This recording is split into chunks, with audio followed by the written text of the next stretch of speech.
신년 첫 주일입니다. 신년 첫 예배로 우리가 하나님 앞에 이렇게 예배할 수 있게 된 것이 얼마나 큰 은혜인지요. 우리 옆에 분들하고 먼저 이렇게 같이 인사해 볼까요? 새해 복 많이 받으세요.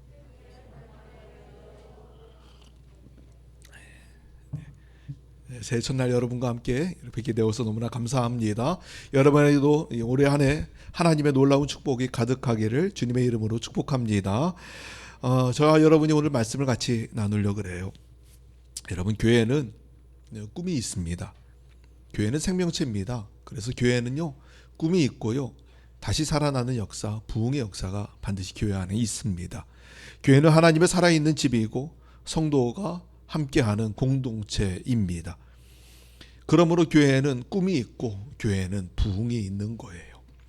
각 개인에게도 꿈이 있고요, 성도 개인에게도 예수 그리스도의 영적인 부흥이 있는 것과 마찬가지입니다.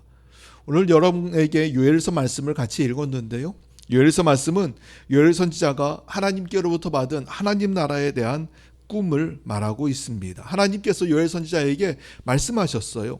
요엘 선지자에게 꿈을 말씀하시는데 오늘 이것은 하나님의 꿈입니다. 하나님의 꿈이 얼마나 크고 위대한가, 원대한가 하는 것을 요엘 선지자의 말씀을 통하여 우리가 알게 됐지요. 사랑하는 여러분, 보세요. 하나님도 꿈이 있으세요. 하나님도 꿈을 가지고 계십니다. 하나님은 열방의 구원을 이룰 하나님의 영을 부어주어서 하나님의 사람들이 일어나고 구원받은 백성들이 세워질 그 꿈을 하나님이 가지고 계셨어요. 오늘 이 꿈을 백성들에게 말씀하심으로 이스라엘 백성들도 하나님이 가지고 계신 꿈을 같이 꾸게 되었지요. 오늘 저와 여러분에게도 하나님이 이 꿈을 말씀하시는 줄 믿습니다. 오늘 저와 여러분이 동일하게 하나님의 꿈을 함께 꾸고 나아갑시다. 나의 꿈이 아닙니다. 하나님의 꿈입니다. 나의 계획이 아닙니다. 하나님의 계획입니다. 오늘 저와 여러분이 한 마음으로 하나님의 꿈을 함께 품고 나아갈 수 있게 되기를 간절히 축복합니다. 먼저는 부흥의 꿈을 가져야 합니다. 오늘 요엘서 2장 28절 말씀에서 강조되는 말씀은 다른 게 아니고 바로 하나님이 하나님의 영을 만민에게 부어주겠다라고 하는 이 말씀이에요. 내가 내 영을 만민에게 부어줄 것이다. 내가 내 신을 남종과 여종에게 부어줄 것이다 라고 하는 말씀이지요. 여러분 보세요. 부흥의 주체는요, 내가 아닙니다. 내가 무언가를 해서 부흥이 되는 게 아니고요, 부흥은 성령 하나님이 우리에게 오셔서 우리 안에서 일하실 때 일어나는 역사가 바로 부흥이에요. 성령의 기름 부으심이 부흥의 주체라는 사실입니다. 스가랴 4장 6절 말씀에 그가 내게 대답하여 이르되 여호와께서 스룹바벨에게 하신 말씀이 이러하니라. 만군의 여호와께서 말씀하시되 이는 힘으로 되지 아니하며 능력으로 되지 아니하고 오직 나의 영으로 되느니라. 하나님께서 하나님의 영을 부어주시겠다라고 약속하셨는데 그 약속이 언제 성취되는가 하면 사도행전에서 성취가 됩니다. 사도행전 4장 31절입니다. 빌기를 다음에 모인 곳이 진동하더니 무리가 다 성령이 충만하여 담대히 하나님의 말씀을 전하니라 말씀합니다. 모인 곳에, 사람들이 모여있는 곳에 성령이 충만했다고 말씀합니다. 우리가 부흥의 꿈을 꿔야 합니다. 그런데 그것은 성령의 기름 부으심으로 인한 부흥입니다. 성령의 부으심 없이는 부흥의 꿈이 성취되지 않는 거예요. 우리 각자가 이 부흥의 꿈을 같이 꾸기를 원하는데 특별히 만민에게 부어주시기로 약속하신 그 성령의 기름 부으심이 먼저 내게 있기를 같이 사모합시다. 이 부흥의 꿈을 같이 꾸는데 성령의 기름 부으심이 오늘 우리 교회에 있기를, 성령의 기름 부으심이 이 나라와 민족과 열방 가운데 있기를 같이 기도하며 같은 꿈을 꾸고 나아갑시다. 성령의 기름 부으심 없이는 우리 하나님의 부흥의 역사는 일어나지 않습니다. 저와 여러분 안에 하나님의 꿈을 같이 꾸는데 그 꿈은 성령의 기름 부으심 안에 있다는 걸 반드시 기억하시고 성령 하나님의 기름 부으심으로 인한 부흥의 역사가, 다시 영이 살아나는 역사가, 생명이 다시 일어나는 역사가 있기를 소망하며 나아가는 저와 여러분 되시기를 축복합니다. 올해는 기도 더 많이 합시다. 기도의 부흥이 있기를 원해요. 올해는 전도도 더 많이 합시다. 나아가셔서 이 땅에서 한 사람 한 사람에게 복음을 전합시다. 전도의 부흥이 일어나게 되기를 간절히 원합니다. 올해는 선한 일도 많이 하셨어요. 하나님의 선한 영향력이, 하나님의 사랑이 이 땅에 선포되고 나누어지게 되기를 간절히 원합니다. 여러분의 삶 속에서 우리 주님의 영이 역사하는 모든 영역에서 부흥의 역사가 일어나기를 주의 이름으로 축복합니다. 여러분의 가정에 영적인 부흥의 역사가 일어나기를 축복합니다.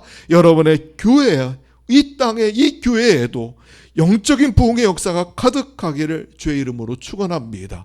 우리 하박국 3장 2절 말씀 한 번 더 같이 읽어볼까요? 하박국 3장 2절입니다. 같이 읽습니다. 시작. 여호와여, 내가 주께 대한 소문을 듣고 놀랐나이다. 여호와여, 주는 주의 일을 이 수년 내에 부흥하게 하옵소서. 이 수년 내에 나타내시옵소서. 진노 중에라도 긍휼을 잊지 마옵소서. 아멘. 이 수년 내에 부흥하게 하옵소서. 오늘 이 말씀이 저와 여러분의 기도의 제목이 되기를 주의 이름으로 축복합니다. 같이 기도합시다. 주님, 우리에게 부흥을 주옵소서. 부흥하게 하옵소서. 다시 기도하며 이 소망을 가지고 꿈을 가지고 나아가는 저와 여러분이 되시길 바랍니다. 첫 번째 우리가 가져야 될 꿈이 있습니다.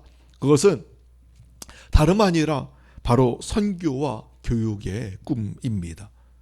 교회가 선교와 교육의 꿈을 버린다면 교회가 이 땅에 존재할 이유는 사실 없습니다. 교회는 먼저 선교의 꿈을 키워야 합니다. 교회는 복음을 전하는 공동체이지요. 선교의 꿈을 꾸는 것은 교회가 당연히 해야 할 일입니다. 또한 교회는 교육의 꿈을 키워야 합니다.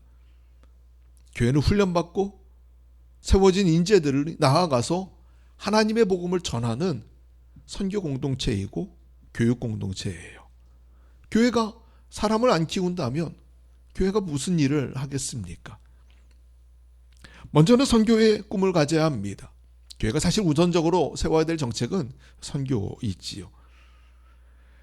선교는요, 근데 마음을 정하지 않으면 사실은 우선적으로 내가 이 일을 해야겠다라고 생각하지 않으면 쉽게 이루어지지 않는 게 또 선교이기도 합니다.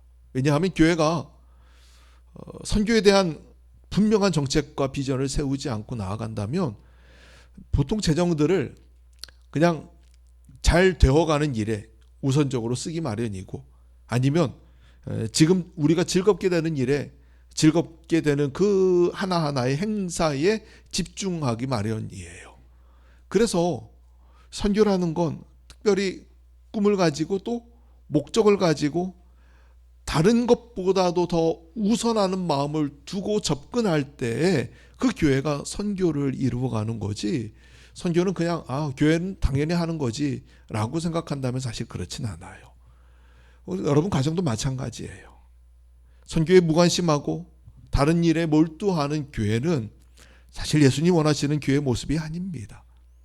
예수님이 하늘로 올라가시기 바로 전에 선교의 꿈을 교회에게 주십니다. 마가복음 16장 15절이에요. 또 이르시되 너희는 온 천하에 다니며 만민에게 복음을 전파하라 말씀합니다. 여러분, 이것이 교회에 주신 하나님의 선교의 꿈이에요. 사랑하는 여러분, 오늘 저와 여러분에게 이 꿈이 있기를 원합니다. 선교의 꿈을 함께 꾸는 자가 되기를 원해요. 지역사회 선교의 꿈을 함께 꿉시다. 우리가 이 땅에 나아가서 이 땅을 구원하는 지역사회 선교의 꿈을 함께 꿉시다. 또 우리를 통하여 세계 열방의 민족 가운데 하나님의 복음이 선포되도록 여러분 세계의 선교의 꿈을 함께 가집시다. 내가 가지 못하더라도 우리는 보낼 수 있고, 내가 할 수 없더라도 우리는 할 수 있는 사람을 도울 수 있습니다. 우리가 할 수 있는 일은 그들이 복음을 전할 수 있도록 돕고 기도하며 함께하는 일이에요. 우리가 함께 그 소망을 가지고 선교의 꿈을 가지고 함께 나아갔으면 좋겠어요. 올해 우리 교회 예산에서 선교 예산을 50%를 늘렸습니다.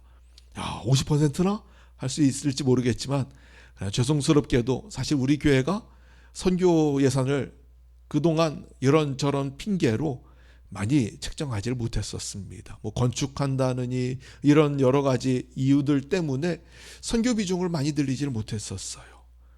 선교가 너무 중요하고 해야 한다는 건 참 잘 알고 있지만 그러나 사실 핑계였지요.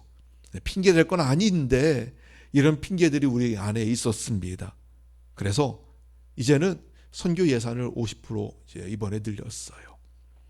내년 예산의 계획은 다시 50%를 한 번 더 늘리는 것입니다.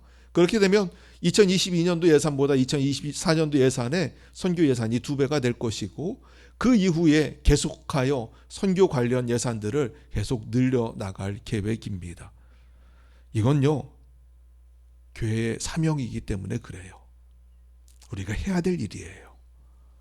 우리가 먹고 누리는 걸 조금 줄이더라도 할 수 있는 만큼 선교할 수 있는 힘이 닿는 데까지 우리가 선교의 힘을 같이 모아야 할 때라고 생각합니다. 오늘 저와 여러분이 같은 이 선교의 꿈을 꾸는데 그것은 우리의 꿈이 아니라 하나님의 꿈임을 기억하시고 하나님의 꿈을 가지고 땅끝까지 복음을 전하는 일에 함께 힘쓰는 우리가 되기를 간절히 원합니다. 두 번째는 교육의 꿈을 꾸어야 해요. 마태복음 28장에 예수님이 마지막으로 명령하신 말씀이 하나 있지요. 여러분 잘 아는 말씀입니다. 그러므로 너희는 가서 모든 민족을 제자로 삼아 아버지와 아들과 성령의 이름으로 세례를 베풀고 내가 너희에게 분부한 모든 것을 가르쳐 지키게 하라. 아멘. 마지막 말씀이 뭐라고 하랍니까? 가르쳐 지키게 하라. 이게 교육이에요. 만나는 사람들을 교육시켜서 제자 삼는 것, 그들을 말씀을 가르치고 말씀대로 살아서 예수님의 제자로 세워가는 것이 바로 교육하는 것이고 이 교육의 사명이 바로 우리에게 주어진 사명이라는 거예요. 그리고 이것이 바로 저와 여러분의 꿈이 되어야 합니다. 여러분 이 꿈이 교회가 세워진 목적이지요. 성도의 사명입니다. 신앙생활은요, 나 혼자만 잘하면 되는 게 아니에요. 여러분 가정에서도 마찬가지죠. 여러분이 신앙생활을 혼자만 잘하면 되는 게 아니잖아요. 여러분의 신앙을 여러분만 가지고 여러분이 기도하고 살다가 여러분을 통해서 가정이 복받아서 이 땅에서 조금 잘 살고 그냥 편안하게 살면 아 그래 내가 신앙생활한 목적을 다 이루었어라고 생각하시나요? 나 때문에 우리 가정이 조금 이 땅에 복을 받았으면 그게 여러분의 신앙생활의 목적입니까? 아니지요. 사실 신앙생활은 나 혼자 하는 게 아니고요. 이 신앙이 후대까지 흘러내려가게 하는 게 신앙의 목적이에요. 우리의 믿음이 자녀들에게로 또 그 자녀들에게로 그 자녀들에게로 흘러갈 수 있게 하는 것. 여러분의 후손들이 여러분을 통하여 말씀을 듣고 예수님을 알고 하나님께 나와 믿음의 길을 같이 걸어가는 것. 이것이 예수님이 우리에게 주신 사명이에요. 여러분이 이 사명 감당하고 그 하나님의 꿈을 이루어가게 되기를 간절히 축복합니다. 다음 주 우리 교회에서요, 우리 지방의 청소년들과 청년들이 함께 모여서 우리 교회에서 이틀 동안 수련회를 합니다. 수련회 가지고 있는 의미가 너무 커요. 현재 청소년 청년들이 연합하여 우리 지방 청소년 청년들이 연합해서 함께 한 달에 한 번씩 연합 예배를 드립니다. 8월 달에 시작했고요. 벌써 5번의 예배를 드렸어요. 저희 교회에서도 벌써 2번의 예배가 드려졌었죠. 예배가 좀 자리를 잡아가고 있습니다. 그래도 학생들이 이렇게 교회에서도 어른 예배만 드렸거든요. 사실 우리 교회 지방에 학생 청년이 별로 없습니다. 아예 없는 교회도 많이 있고요. 학생들은 한 명도 없어서 우리 교회는 애들이 없어 못 보내겠어 미안해요 하는 목사님들 이야기도 많이 들어요. 그리고 또 1명, 2명 있는 교회들도 꽤 많이 있어요. 그러면 이 1명, 2명을 데리고 교회에서는 사실 뭐 하기가 좀 어렵습니다. 1명 놓고 1대1로 양육하고 성경 공부하는 것도 여러분 이게 쉬운 일이 아니거든요. 목사님도 주일에 사역이 많았고 예배가 많은데 거기에다가 그 아이 1명, 2명 앉혀놓고 그 아이 1명, 2명의 눈높이로 예배를 드린다는 게 사실은 시간도 어렵고 에너지도 어렵고 시간이 지날수록 나이도 잘 안 맞게 되고 세대 차이도 일어나고 이런 것들 때문에 참 어렵습니다. 그나마 우리 교회는 몇 명이 조금 되니까 그래도 우리 아이들이 모여서 이렇게 놀기라도 하지, 다른 교회들은요 애들이 교회 오면 자기 또래도 없고 그리고 어른들하고 같이 예배드리고 집에 가기 바쁜 게 보통 교회들의 현실이에요. 그러다 보니 목사님들끼리 마음이 좀 맞았습니다. 이 아이들을 내가 감당할 수 없으니까, 나 혼자 이 아이들을 다 양육할 수 없으니까 우리 함께 공동으로 양육해보자라고 하는 마음을 같이 품은 거지요. 그래서 교회에서 1명, 2명, 3명의 아이들과 또 청년들을 같이 함께 한 자리에, 같은 예배의 자리에 우리가 모으게 되었어요. 그래서 그렇게 연합으로 한 달에 한 번씩 예배를 드리는데 이제 좀 자리를 잡아갑니다. 예배가 좀 되어가는 것 같아요. 이렇게 예배 드린다고 너무 좋아하는, 그래서 다음 달에 예배 드리는 걸 기다리는 아이들이 있다는 얘기도 듣습니다. 그런 이야기를 들을 땐 참 하기 잘했다라고 하는 생각을 하지요. 근데 문제는요, 한 6개월 됐는데 여전히 이 모였을 때 모임의 모습이 마치 구슬 같아요. 그냥 따로따로 다 이렇게 굴러다닙니다. 애들이 만나면은 반가워하고 인사하는 게 없어요. 왜냐하면 모르거든요. 당연한 겁니다. 몰라요. 잘 얼굴을 모르고 그 아이가 누군지도 잘 모르고, 특별히 또 중요한 사실은 알 필요가 없습니다. 알 필요가 없어요. 그렇게 우리 옆에 막 같은 교회, 같은 학교 이런 친구들이 아니기 때문에 아이들이 굳이 알려고 하질 않는 것 같습니다. 그러다 보니 연합하지도 못하고요, 여전히 어색해하고요, 인사도 제대로 하지 못하고요, 모여서 예배는 드리는데 예배만 하고 그냥 가기 바쁜 모습들을 참 많이 보았습니다. 문제를 어떻게 하면 해결할 수 있을까 고민했어요. 어떻게 하면 해결할 수 있을까? 계속 보면서 그 문제를 소그룹으로 모아볼까? 여러 방법들을 사용하려고 계획을 하고 생각을 해보지만 여의치가 않았습니다. 그러던 중에 떠오른 방법이 수련회예요. 목사님들하고 같이 모여서 마음을 같이 고민하고 나눴습니다. 목사님들도 감사하게 같은 마음을 품어주셨고, 급하게나마 그러면 이 수련회를 당장 우리가 진행하자라고 결정을 했고요. 그리고 같은 꿈을 가지고 목사님들이 같이 협조하게 되었어요. 목사님들이요, 정말 이 일을 준비하면서 내 일처럼, 내 사역처럼 헌신하며 도와주시는데 얼마나 감사한지 몰라요. 여러분도 잘 아셔요. 어색한 예배의 자리에 나온다는 게 얼마나 어려운지요. 왔는데 아는 사람 별로 없고요, 인사하는 사람도 없고요, 혼자만 동떨어지게 어색하게 앉아있다가 돌아가는 예배의 자리가 얼마나 힘든지 여러분 잘 아실 거예요. 지금 우리의 자리야 수십 년 다니신 분들은 너무나 익숙하니까 그냥 내 집처럼 나오시겠지만, 그러나 어색한 자리는 가서 예배는 드려도 그 예배가 내 예배가 되지 않을 그런 모습이 사실은 많지요. 근데 아이들도 똑같습니다. 예배라는 건요, 원래 만남의 기쁨도 있어야 돼요. 예배는 하나님만 만나고 돌아가는 게 아니에요. 여러분, 예배는요, 형제와의 만남도 있어야 하고 그 가운데 연합도 이루어져야 되는, 그것이 바로 하나님이 기뻐하시는 예배입니다. 여러분, 예배 드릴 때 오늘 우리가 성찬하겠지만 성찬식을 해요. 원래 초대교회 예배에선 매일같이 떡을 떼었습니다. 매일같이 잔을 함께 나눴어요. 왜 그랬을까요?